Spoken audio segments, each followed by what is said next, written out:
Climbing interest rates, high inflation, and cost of living. It seems like we have a while to go to get to the bottom, and things are slowing down, and there are many layoffs in many main sectors of the economy. If you were thinking to buy a big screen TV, a car, refrigerator, or whatever else, I'd hold on to your money if I were you. So what kind of things should you focus on to make sure you make some positive long-term tailwinds? Here are the 3 industry sectors that have been very much recession-proof that you need to consider and watch till the end, because number 3 would probably shock you. It doesn't matter if you're the landlord of Walmart, a young gun having a crack at getting ahead in life. What you will find out in this video will help you get a perspective on how you can navigate through this worldwide crisis we're in right now. So if you haven't done so, make sure you go and smash the like button, subscribe, and ring that notification bell as we dive into the 3 industries that are recession-proof. Let's go. But first of all, we got utilities. The utility sector consists of companies that provide electricity, water, natural gas, and other essential services to homes and businesses. This sector isn't a fascinating one, but it is recession resistant. No matter what happens to the economy, people will still need to heat their homes in the winter and turn the lights on at night. And often recession is driven by increasing basic living expenses, which predominantly derives from higher utility prices. And a good example of this is happening right now, especially in Germany, where electricity prices are through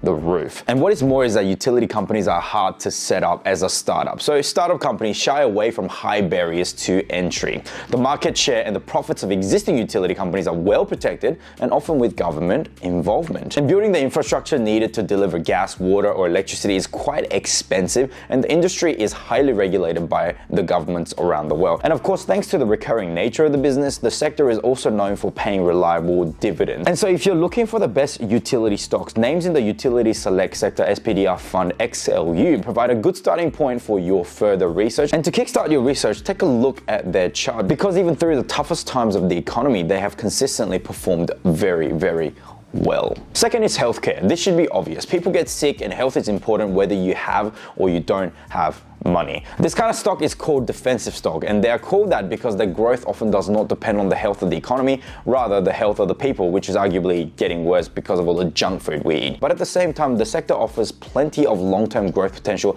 due to favorable demographic changes globally, particularly aging population and growing innovation. Now, average investors might find it difficult to pick out specific healthcare stocks, but healthcare ETFs can provide both a diversified and profitable way to gain exposure to this sector of the economy. Here you have a list of healthcare ETFs, and at the top we have XLV, which is the healthcare select sector. And once you open that up, you will see that its holdings include the likes of United Health Group, Johnson & Johnson, Pfizer, just to name a few. And take a look at the chart as well for VHT, as well as the Vanguard Healthcare Index. And yes, if you have heard of Vanguard, that's because they are a big, like really, really big hedge fund, massive hedge fund. So charts like VHT and XLV have been very consistent in their growth in the past, with small dips along the way. And notice also in the list of ETFs that there are different sectors in the medical industry that you can tap into, such as medical devices, genomic research, biotechnology, pharmaceutical. So take a look and find what floats your fancy and risk profile for some long-term tailwinds